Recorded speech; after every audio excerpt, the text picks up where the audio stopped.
Hello, and welcome to this week's edition of the panel. I'm your host, Ralph Lewis, along with commentator and analyst, Mr. Roy Budden. Our guest is Mr. Mark Langevin, President of the Cayman Islands Tourism Association, CITA, and also General Manager of the Ritz-Carlton. We are delighted to have him back with us to give an update on the tourism industry since the reopening of the borders last month. As we are well aware, there's been quite a lot of discussion about the prospects for the tourism industry as a key economic mainstay for Cayman. One of the main recurrent issues is that of staffing and striking a balance between the employment of Caymanians in the sector and those on work permits. The issue was extensively addressed by the Honorable Minister for Tourism, Kenneth Bryan, who also restated the concerns he has about this matter. A new phrase that came out of that program was the Caymanization of the tourism industry, where Caymanian workers and Cayman cultures are made more prominent in the sector. Preferential hiring, training, greater frontline visibility, opportunities for promotion in their roles, and even establishing their own businesses as stakeholders in the sector all came into the picture, of course, alongside issues of pay. However, we can't overlook the challenges faced by the businesses involved in tourism to attract visitors, keeping their investments profitable, and to maintain Cayman's competitive advantage as a high-quality tourism destination. All of these are pressing priorities while the COVID-19 pandemic remains a major concern and seems to be moving into a new phase with the Omicron variant.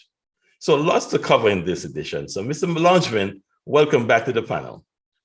Thank you for inviting me. I'm glad that I guess I behaved myself last time that you are re-inviting me today. So thank you very much. Well, and also welcome to my co-host, Mr. Roy Budden. Welcome back, Roy. Thank you, Ralph. We look forward to an informative interview. So do I. Mr. Langevin, or Mark, if I may call you Mark, how is tourism bouncing back?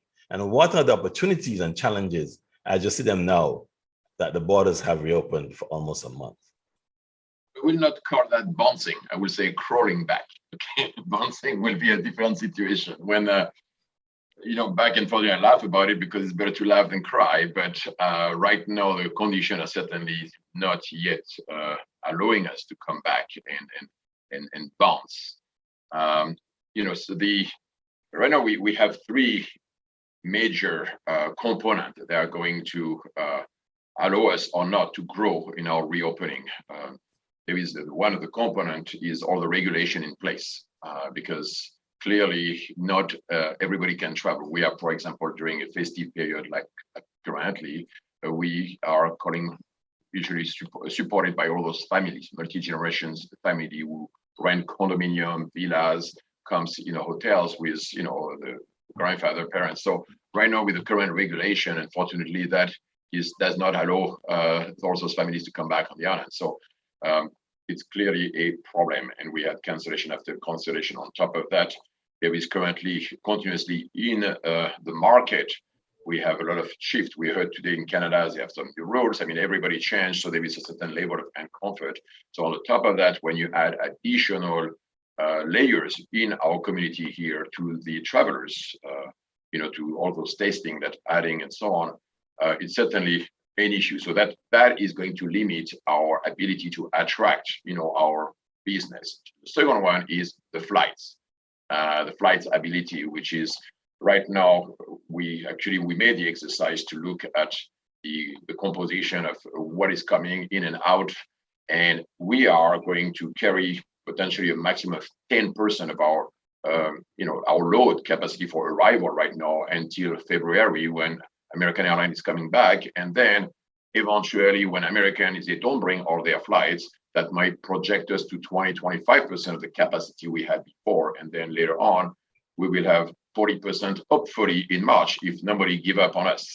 So that is going to also have a limitation. That's where we're going to be crawling back up out of the situation we have. And the last one that we will be talking, I'm sure today, is about employment and that balance of how many employees can we have and how many we need in every field, because it's every organization is different and has different need, but everybody needs different type of skills. So we have really three pillars right now that are going to unfortunately limit our ability to rebound.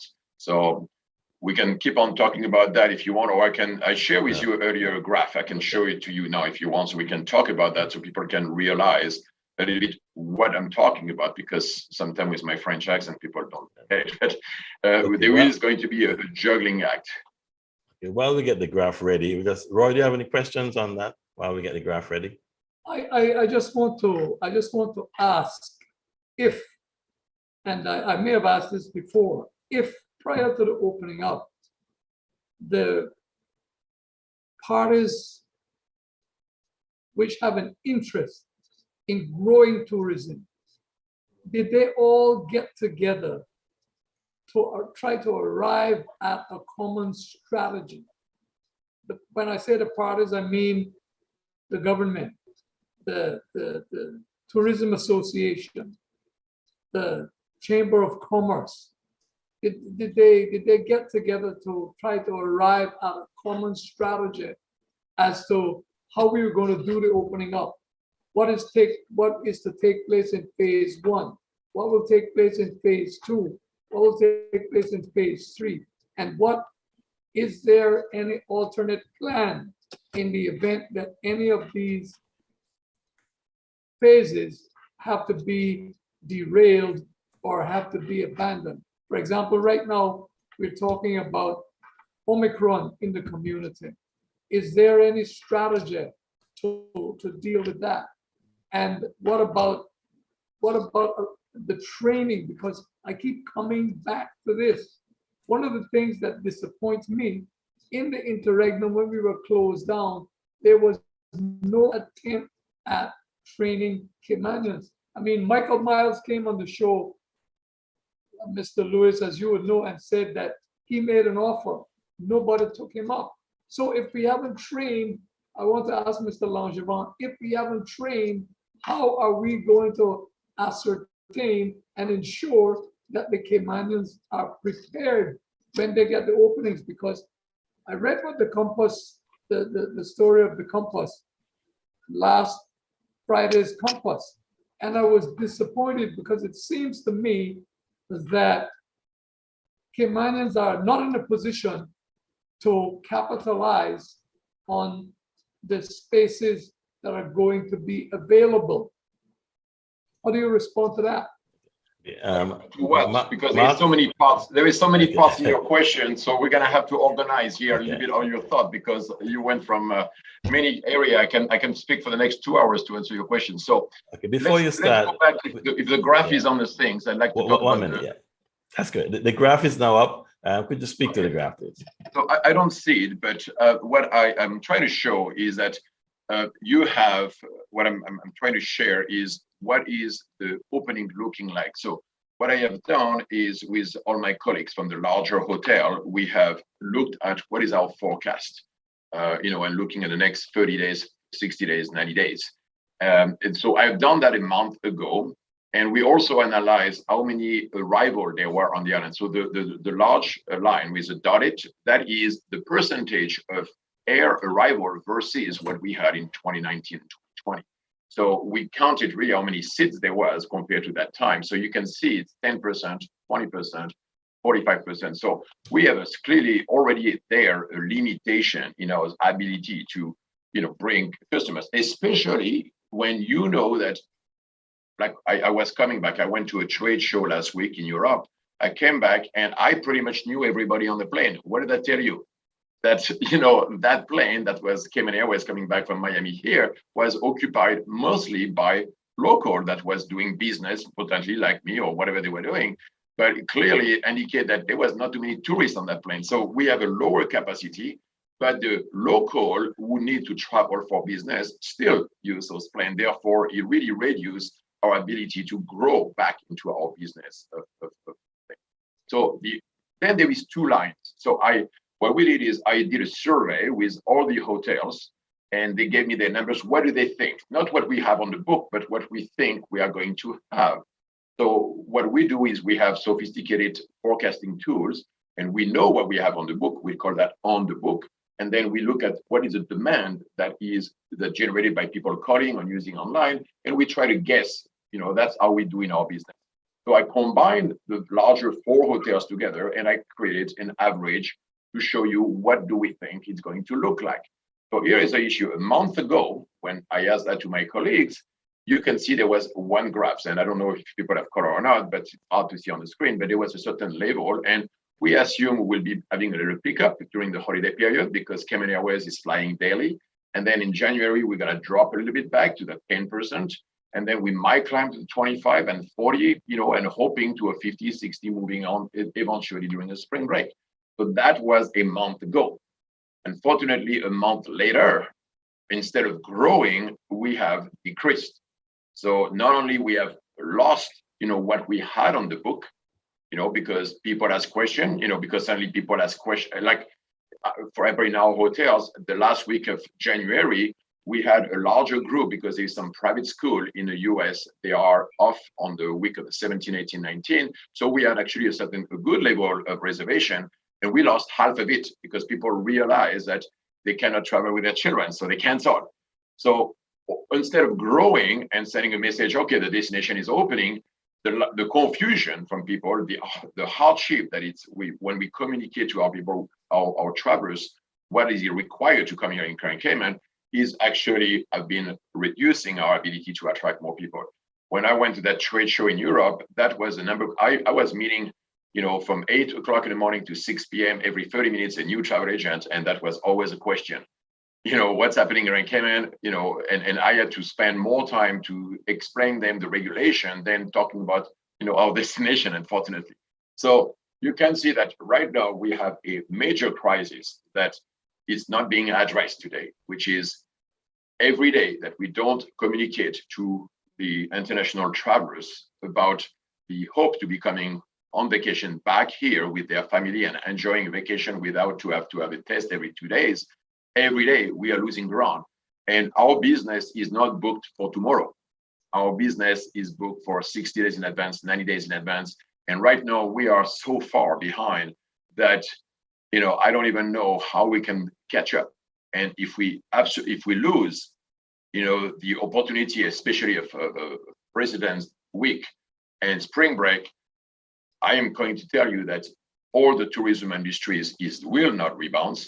And the stipend workers are going to be staying stipends worker for another year, because we can right now, hotels are operating with what we have, but we need to bring back people to work, and we need occupancy. We need guests to have guests. We need plane to have plane. So it's one of those, vicious circle here. And if we don't right now, we want to address so many issues, but right now that the issue we need to resolve, because as soon as we bring a certain level of occupancy, unemployment disappears. And that is very simple. People will go back to work when there is work. But if there is no work, it doesn't matter how much I train you. We tried last summer, we did some training throughout the summer, and then we says, when are we starting? I don't know, because there was no starting date. So guess what? All those people we trained, they found another job somewhere else, because they have a family to sustain, they have bills to pay. So it doesn't matter how much training you do. If you don't have business, people cannot get to work. So we got to first put the horse before the carriage. Let's get customers back in.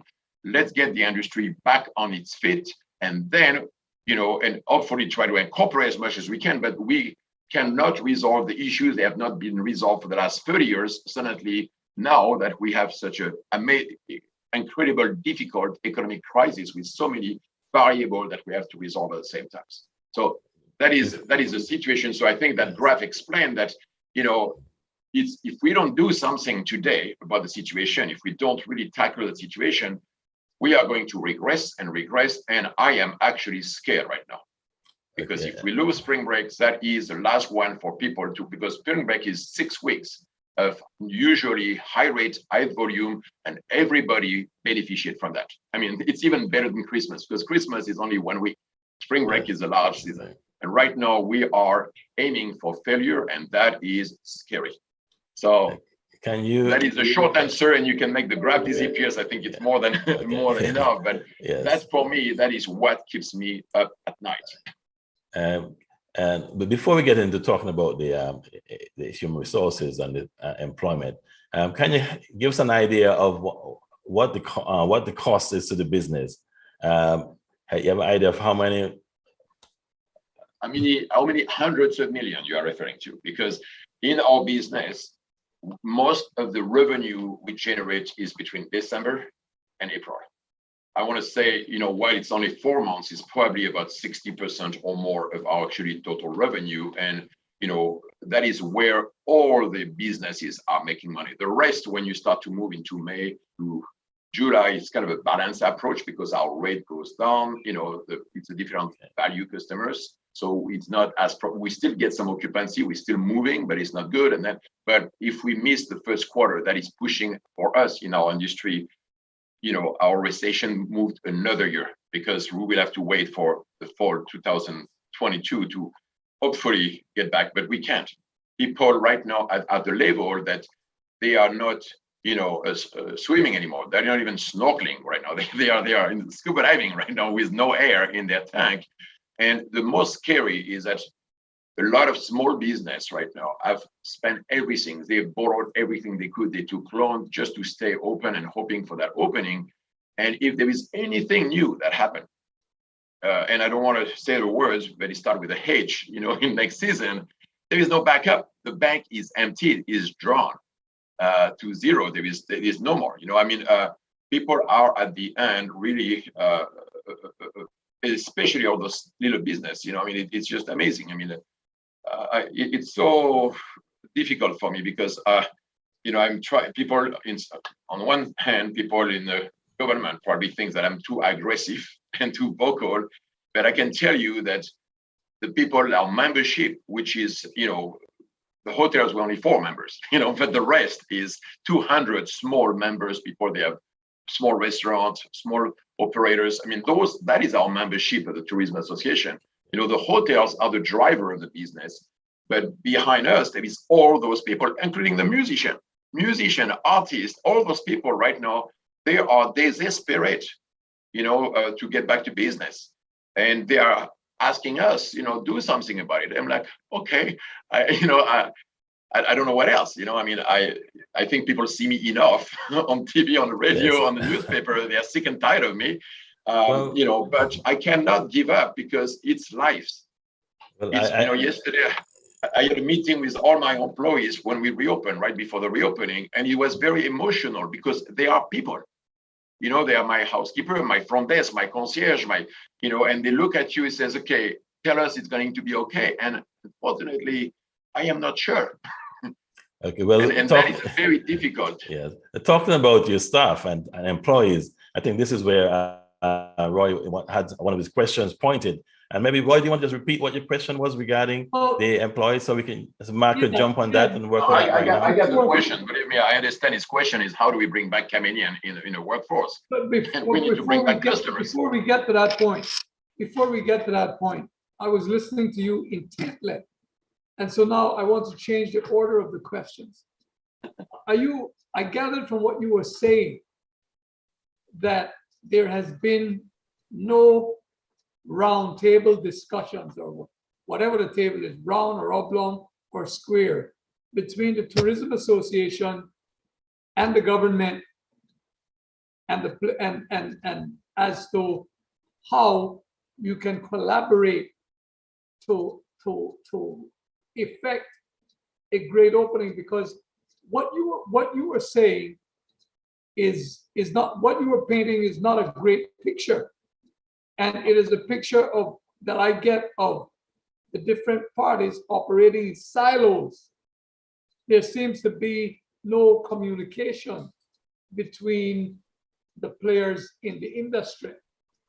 It depends. And I think in the last show, I addressed that with you because in certain area, we have strong collaboration. For example, in the matter of employment, when we did that job fair last week, we have been very collaborative, and that has been fantastic experience. We had that this summer when we did the stipend survey and when we worked together on that. We did again, last week. Again, a great collaboration where you have people from the Ministry of Tourism, DOT, you have worked with us, hotels, restaurant, and we are working together. We are on conference call all the time and developed a great plan to, how do we do it better? And actually, even after the event, we again had a meeting, a wrap-up meeting, say what worked, what didn't work, because we'll have to learn together, and we are ready to prepare the next one and the next one. Because as you can see, due to the fact that the reopening is going to be a long reopening, I will suggest it's going to be a 12-month reopening, really. We are going to have more than one opportunity to repeat the experience and continuously, figure out how do we really maximize our cooperation together. So on certain aspect like that, I must say we have had very active collaboration, and I really want to thank especially all those teams, Work, DOT, the Ministry of Tourism. Everybody is really working, putting resources together. So, chapeau. On French, they chapeau, my hat for that. It's great collaboration.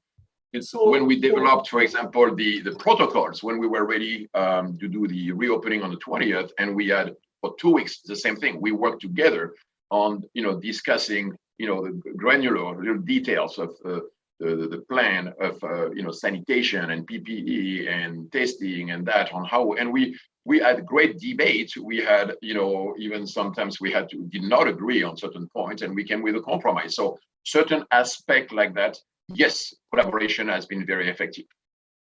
So what accounts? Then there is other area it doesn't happen. So what accounts then for the tourists not coming?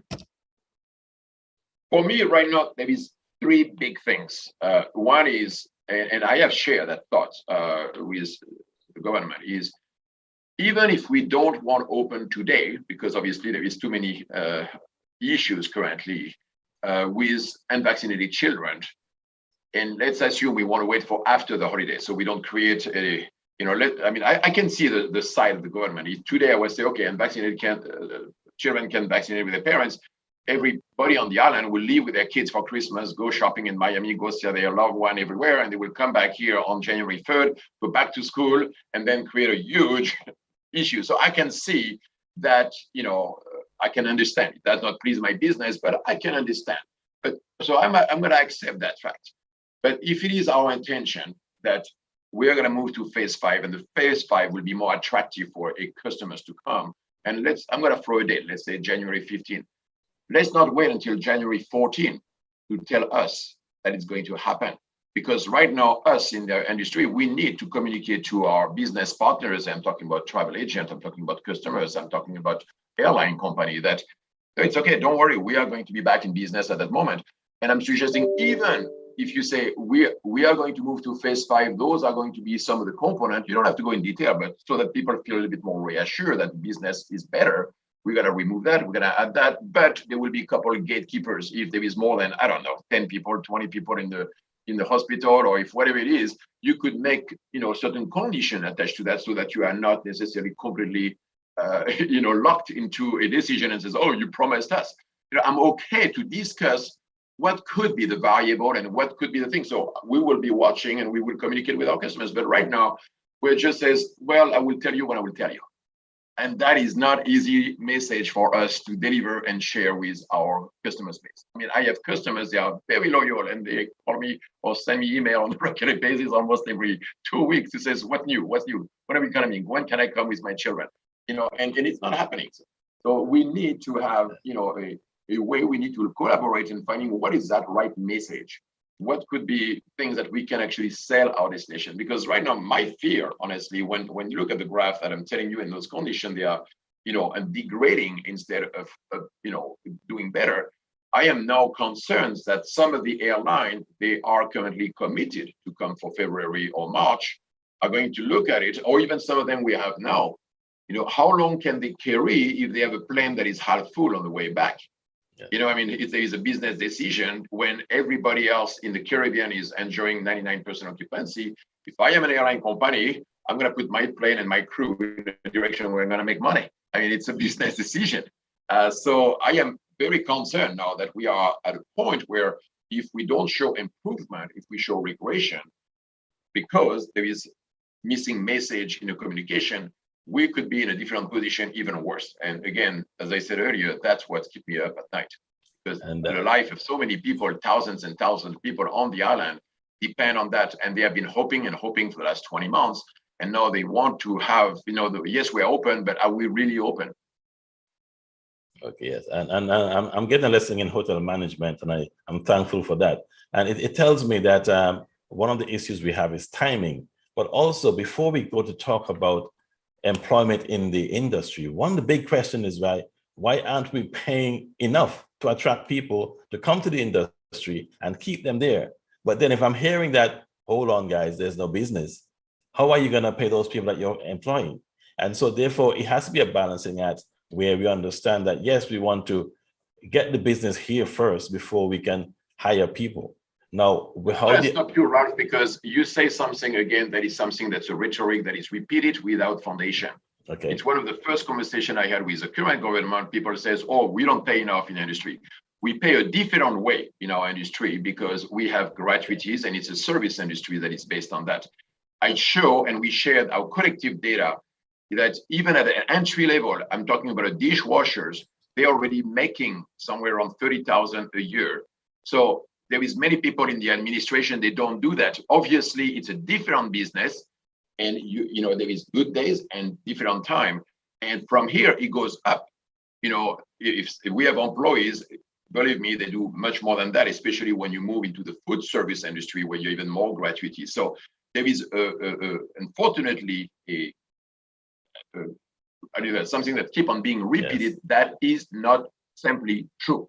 You know, our employees in our industries have benefit, they have health insurance, they have meals, they have their uniform. There is many things we're adding on top of that. And our base, you know, when you look at our base plus all the gratuity that our employees are doing, obviously not now because there is no business. So when there is no business, you know, if you multiply by 0, there is no money. But on a regular basis, it is a good job where our housekeepers, and you can ask them when next time you come and visit me, they have put their children and their grandchildren at school and they put them in universities. And, you know, people have been able to, you know, make their family successful through and working in the hospitality industry. So I would like to stop that nonsense of people saying we are not paying enough people. Mark, you have to go a little more because I'm not convinced. I see no empirical evidence. And based on the experience I have had, I hear the argument about they make it up on gratuities, but gratuities have always been controversial. And the workers complain that they get the short shrift where gratuities are concerned. I think, what are we talking about? There is a law. It's a labor law. All the gratuity has to be distributed by the employees. But we are submitting report every week to the labor department. What are we talking about? I hear you. So why don't, instead of repeating that, why don't you come and sit in my office one day? I will show you my book. And you will see, you take all the employees and you will see you are repeating something that is not true. And that is why we don't attract people in the hospitality, because people are repeating untrue facts. Sir, I was the Minister of Labor. Well, then look at your report. We are submitting to report every week. Report? You can report every hour. I am telling you that there's exploitation and that the people are getting jammed. Here's what I think.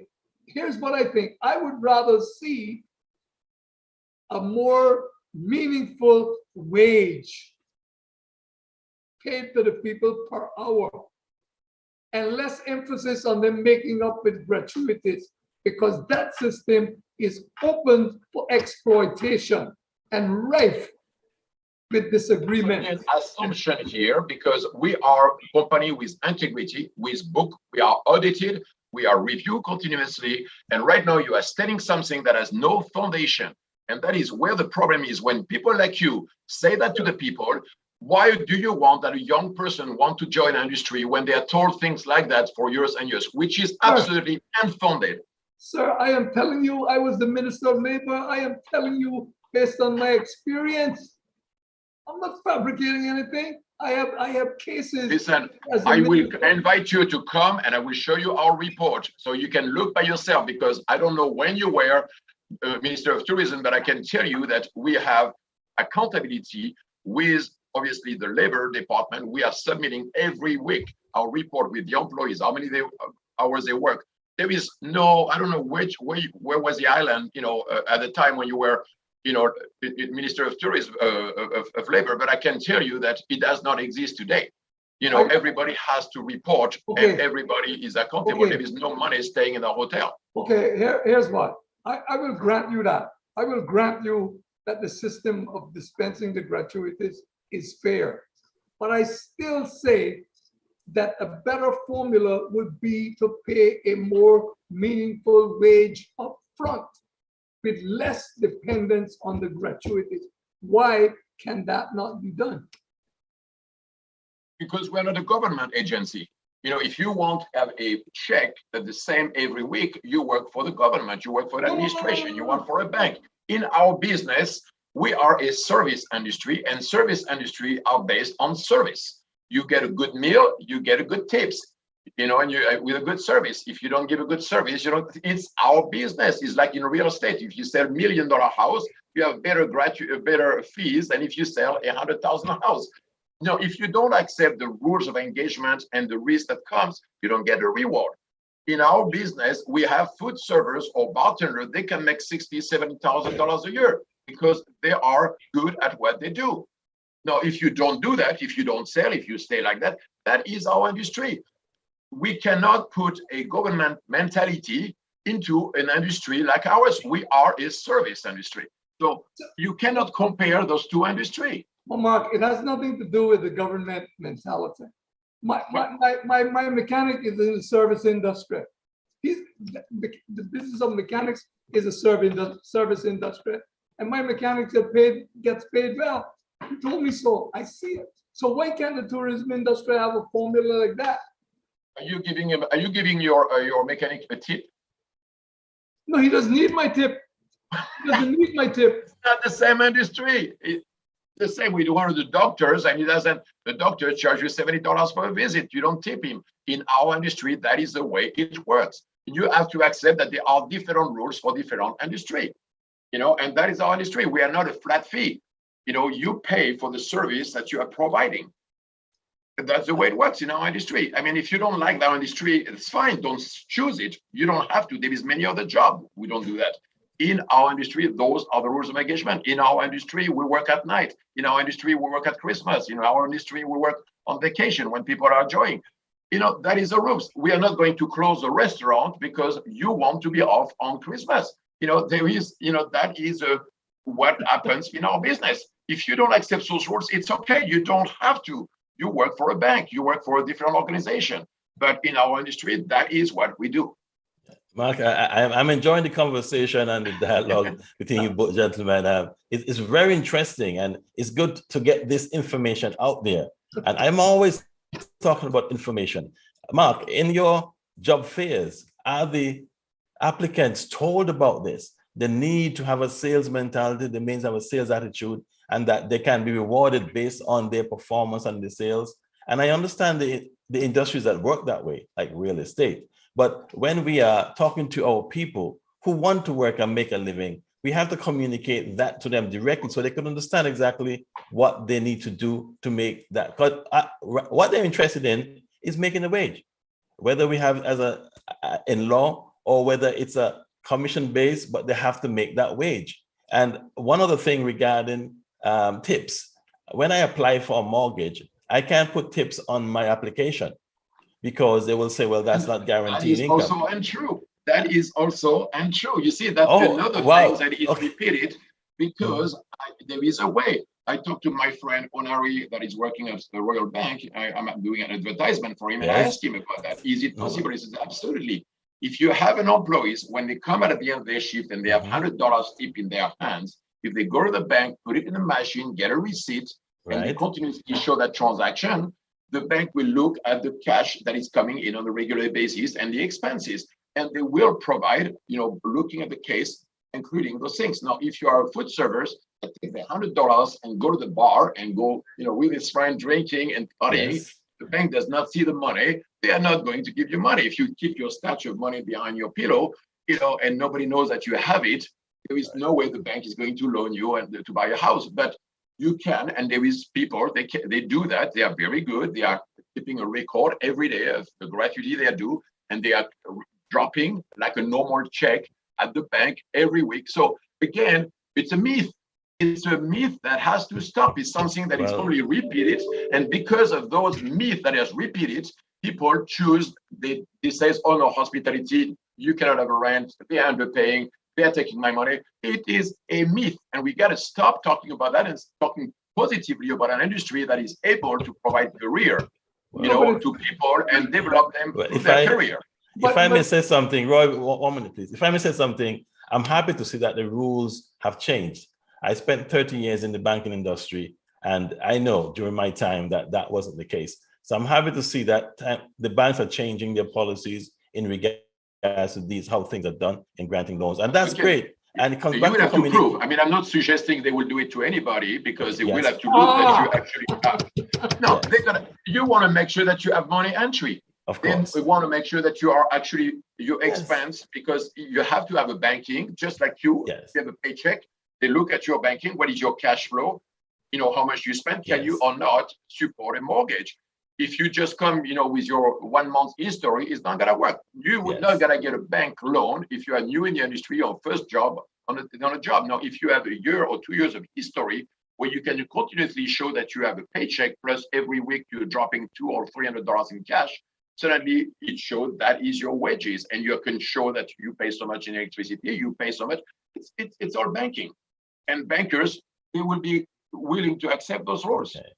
So what we're learning tonight is that there is a way to make a reasonable wage that will allow somebody at the minimum level to live comfortably, or to at least pay the expenses in the Cayman Islands. Because I look at about 25 to 30,000 a year as a minimum for me. That's basic. And so therefore, if we are now saying, and I'm happy to get the message out, and that's why you're here tonight as the president of CETA, that there is a minimum amount that you can make working in the industry, and that is, of course, and that is what it is. It depends on the performance, and this has to be communicated, and we have to now convince, because according to you, and I agree that the message has been that you can't make any money in this industry, but we are hearing it is not the case, and this needs to be said over and over, and get some testimonials from staff who have made money in the industry. And I think that we should probably do some promotions on those. Maybe bring someone on the panel at some point, and from different sides. So, you know what, I worked in the industry and I've made money, and others said, no, I've worked there and I haven't made it. And so we can have those discussions. But like you said, we need to stop this myth and talk the facts. And that's what we're here to do. Thank you. They mystify that, help us to attract people. We cannot attract people in our industry. That's the number one, if we send them that message. The next things we have to do is obviously develop their skills. So that is the next question. The Ritz-Carlton opened its door in 2005. People in place in the government at that time, and I don't know, Roy, if you were there or not, what did the government do at that moment 5 years before? Because it probably took a long time to build that hotels. You see a big hotels. What did the government do at that moment? Says, hospitality is developing on the island. What should we do? And nothing happened, because, there is no serious school of hospitality in this island. I came back here in 11 because I left. I was here from 2004, 2006 to do the opening. I left for 4 years. I became general manager somewhere else, came back here. And when I came back, I joined the team with Dr. Borden here, to try to do something about it, because there was nothing. So we tried to create a little link called the School of Hospitality Study, but it's such a small, tiny little piece. It's just like 20 to 30 students. That is not sufficing for the 10,000s of jobs we have in hospitality. And honestly, I don't even think it's set up properly. That is not conducive to attracting people, honestly. So we did a small little things, but it has never grew. We have been trying to every year to improve, but at some point, everything needs money. So when today you see that we are, getting $7 million a month to spend in stipend, if we have that money today, how come we didn't have that money 2 years ago to develop through hospitality school, through vocational school, giving people, a place that is conducive to education. I'm sorry, no offense, but the student at the School of Hospitality had a teeny little room, 20 by 20, and there were 30 in there. That is not education. It's just trying to put a Band-Aid on a problem that is big. But in the meantime, that is a problem we need to tackle for the future, because we know that more hotels are coming on. We know that hopefully the population is going to grow. And if we are serious about wanting to put more people with quality in that environment, we need to create a real school, international school of hospitality, which bring even international students, because the beauty of the school, like my daughter currently is in the School of Hospitality, by the way, in Johnson & Wales in Charlotte. And suddenly she is confronted with different cultures, different people, because she has always grown here on the island and she only knows Cayman. Suddenly she's put in an environment, she learned from it, she learned from different people. That is create a great education. Put people the same in the same school, it doesn't succeed. Mr. Bodden, can you speak to the training aspect of it, please? Well, you know, the training has failed, and it's failing because I think the training is trying to do too much with too few students. What should have been done is the training should have been concentrated in an area that the numbers would have been sustainable, that it would make sense in training. Now, whether those areas are at the lower end of the totem pole, whether they're at the mid-level, or whether they're at the top end, but it shouldn't stretch across the full spectrum, because that does not make sense. And the training, for the training model to be effective, it should be that the students get a general orientation for what is offered in the hospitality industry. And by the time they're in the second and third year, they're ready to specialize, whether they want to go into front office management, or whether they want to go in food and beverage, or whether they want to go into maintenance or back of house or whatever.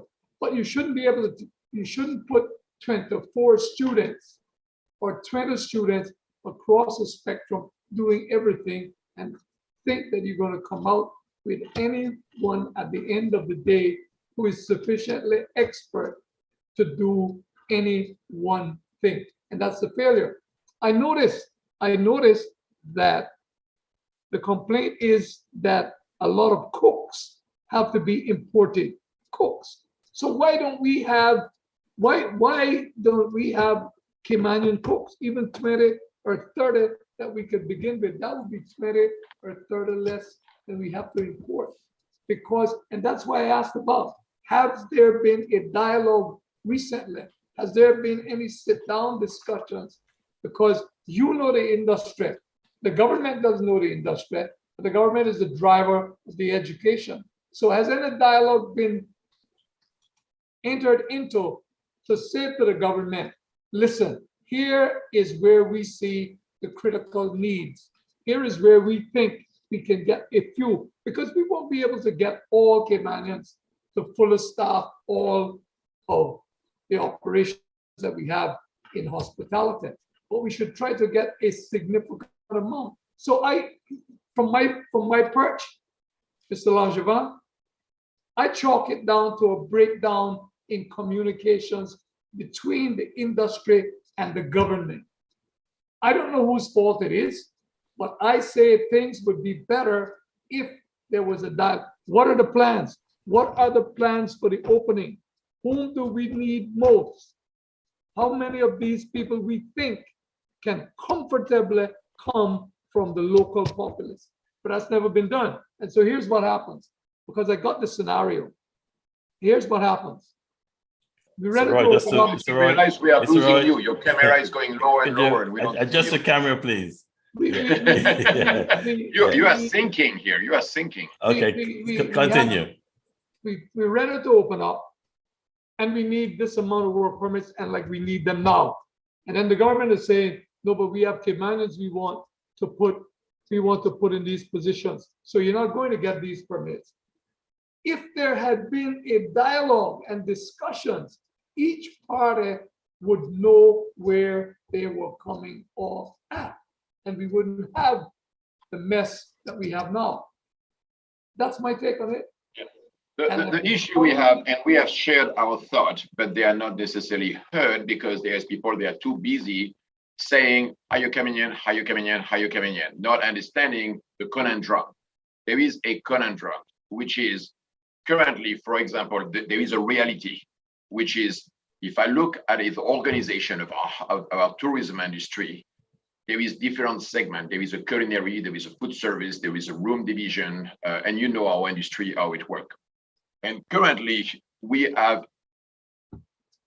in the market, in our labor pool currently, you have already pretty good, decent size in the pool of people we can find for the front desk, concierge, get services, housekeepers. You can find those positions in our things. But we cannot call them back to work. Why? For many reasons. One is obviously we don't have enough customers. And two is even if I had enough customers, I might have enough housekeepers right now waiting at home for my phone calls to come back to work. But I could put them in the room, but then they go in a restaurant and there is no food service. And it's not something you just find here, by the way, because even if you go in the States, I was there this summer when I dropped my daughter in college, you have sign in front of restaurants says, we are closed because we don't have enough staff. So in the food service industry, in the chef, because people during that crisis, our hospitality, our industry has been sacrificed around the world. Restaurants have been closed. Employees have been discarded. And then they had to find another job because they were left with nothing. So they went and found a job. And they realized, what, I'm going to find another job until the business come back. I'm more secure. And I have one of my employees I see on a regular basis currently is working in construction. Does he like it? No.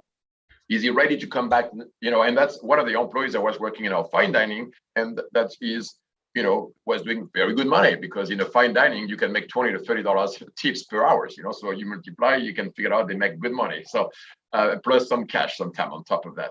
So, but right now, when I see him, he loves me. So when I come back, well, I'm going to wait until the business. He's not going to come back to business today, next month, on February or March, until things are stabilized. So we have our good labor force coming in. They found a job somewhere. I saw one the other day at the Al Thompson. I see one at the grocery stores. I see one here. Our employees had to find a job for their family. They are not going to come back to us in the next 3 months to rebuild the industry when there is no security, sense of safety, and sense of message, a commitment from the government to get to that level. So at that moment in time, our displaced employees, and unfortunately, there is not too many. I can tell you when you look at the pie chart and the stipends, there was a survey, and you can go and look at the, the DOT, you look at their website and you look at statistic on the bottom, and there is a report actually on the stipend. And you will see that there was only 250 recipients of the stipend. They were actually in the food and beverage and culinary business.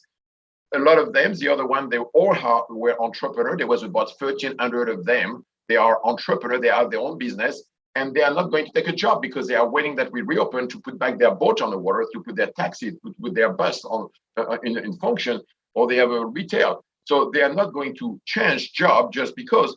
In the survey, you will see there is 83 or 85% of the interviewee, they are currently getting the stipends. They are saying, we want the same job. They didn't say, I want to change job. They want the same job because that's what they like. That's what they have passion for. They didn't say, I want to change career. So, there is a small, and the other one who don't have a job currently, they're just having a job and they are not running to come back to us because at 10% occupancy, they know that the gratuity is going to be small. Usually at Christmas, my employees, my housekeepers, they are making at least $15 an hour, during the peak period for that week per hour in addition to their paycheck.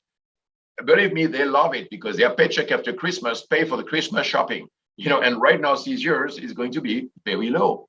And that is a problem. So our employee, I don't see the people coming back and rushing back to come to us until we get to a certain level. So again, the conundrum is we cannot get to that level until we get the employees, until we get the plan, until we get the guests. So, and right now it's a very complicated matter. And your point is well taken. Is there communication with the government to address that issue?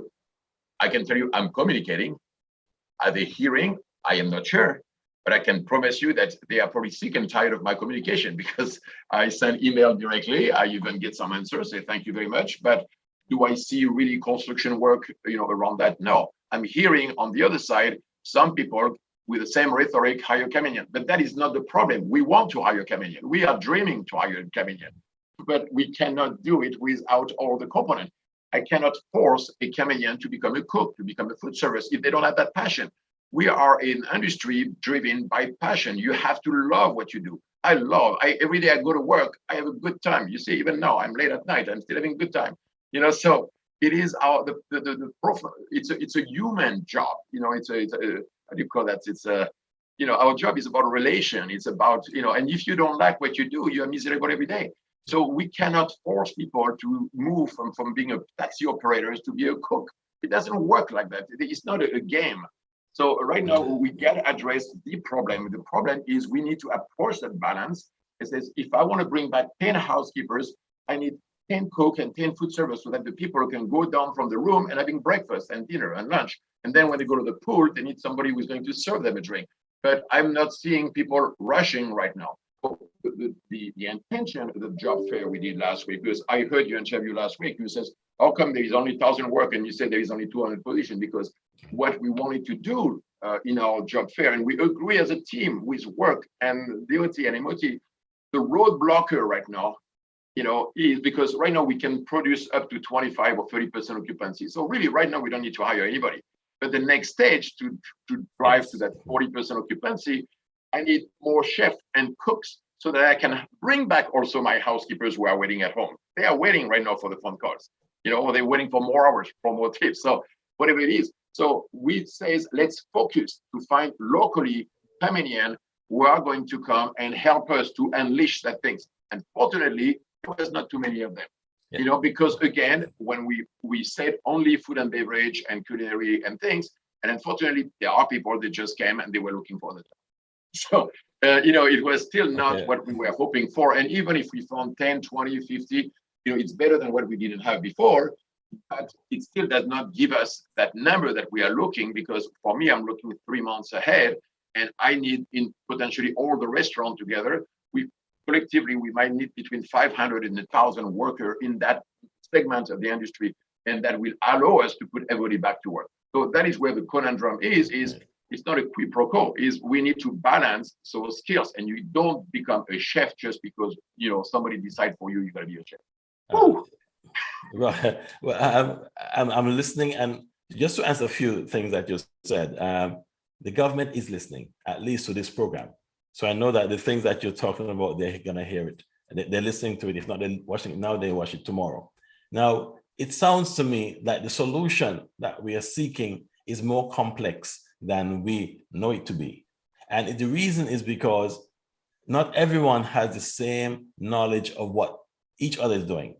Yes, you say you'll be communicating with the government on a number of areas, but the way you explained it on the panel tonight, I think if someone else was to sort of sit down with you again and have you explain it that way, they'd understand exactly what's happening. And I think it needs now a communication and a teamwork to get this thing fixed.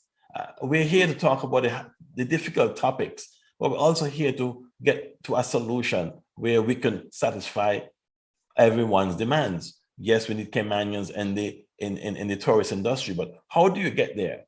What I'm hearing is that there has to be a phased approach, a balanced approach, and there needs to be some guest workers, as we call them, or expatriate workers. At the same time, while we get our convince our local people that, come back to this industry, because like you said, if I'm not sure whether the industry is going to be profitable or going to work out for the next 10 years, I'm not going to go into the industry.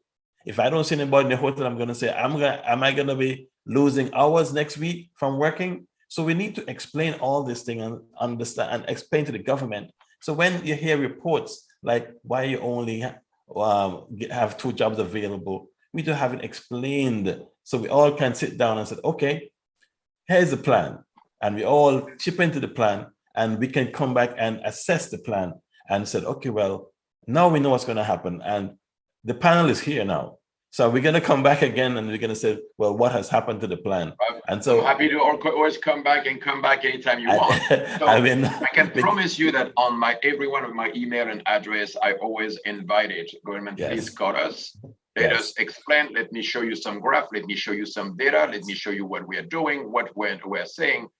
And unfortunately, I am not getting the time to say, okay, because you are right, it's a very, very complex issue, and it cannot be resolved at a level which is just government. Yeah, we have to combine the intelligence that we have from the data, from the airline company, from the things. Now, for example, we had some great collaboration. You talk about collaboration, Roy, is when with Cayman Airways, we have had great communication because we as a hotel, we combine our data and we looked reservation by reservation who was coming at Christmas, and we try to guess which market they were coming. And we collaboratively with Paul Tibbets, we looked at it. I share with them, that is our data. Our data share that 25% of the people who currently have a reservation, in our book are coming from New York.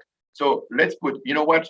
They reacted immediately because we had data to prove that. I don't know what they did. They meet on their side. So I'm not telling them what to do, but we show them our intelligence. We have so much sophistication in our tools. Doesn't matter if it's in labor, if it's in in flight, in forecasting, and we are here willing to share that information so that we can do better decision together. But we got to be able to explain that information. So on the good side, Ralph, I must say that yesterday, at our reception after the grand reopening of the Ritz-Carlton, I have been approached personally by two people of the government that they were here attending, and I'm not going to say, but to have conversation. So, I'm hoping that people are starting to say, I am not here to just show you what's wrong. We're trying to open together, so I'm hoping that, they realize that we want to succeed. At the end, we want the same things. We want the success. Success of the tourism will bring 5,000 Caymanians back to work. And that's the reality. And suddenly we will not talk about stipend anymore, and we'll be able to take that money and spend it in more social measure that's well needed in this island to take care of the elderly and take care of the children who don't have food at school and other things. Because right now it's a shame that because we don't find a good solution to reopening, we are going, if we do that, we are going to have to keep that stipend for the next 12 months. And I can tell you, mark my words, it's going to happen. We have about two minutes left. We have about 2 minutes left. I'm going to give Roy the next minute, and Mark, you can have the last minute. I think I spoke enough. That's the point of criticality. We have come to what I call an inflection point. The government cannot continue to give out the stipend ad infinitum. They can't sustain it.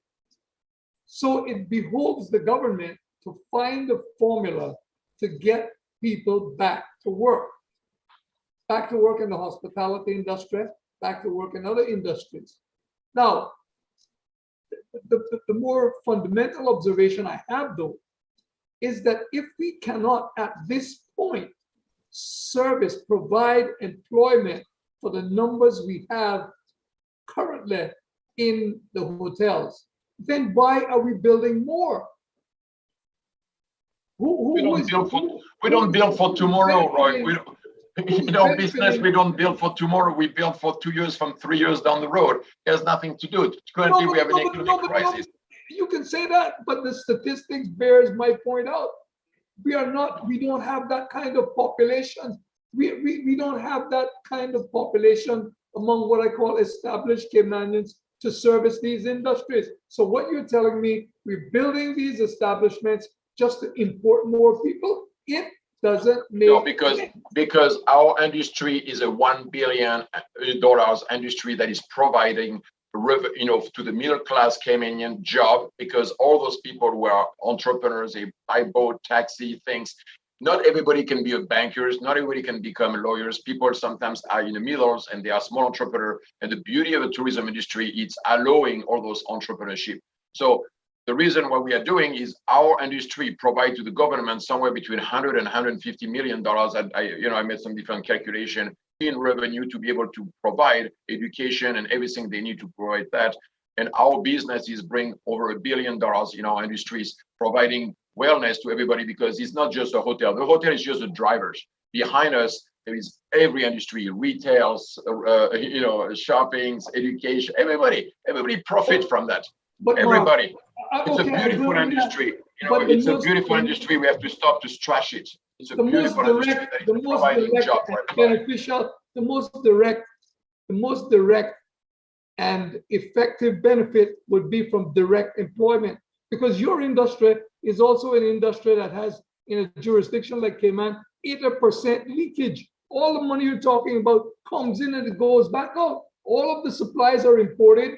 All of the technical expertise are imported. So the money just passes through the hands of the local people. They would get the most direct benefit from employment when they were getting salaries. Absolutely. So A paycheck is provided by our industry every day. And we have about 5,000 to 10,000 Caymanians. They are making money out of the tourism industry.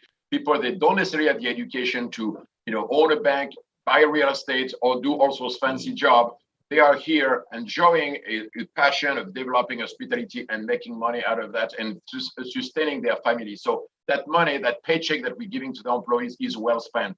I don't know what you think, that we are not running slavery boat around here. It's amazing job, but we enjoy when we are together, we see each other, we hug each other.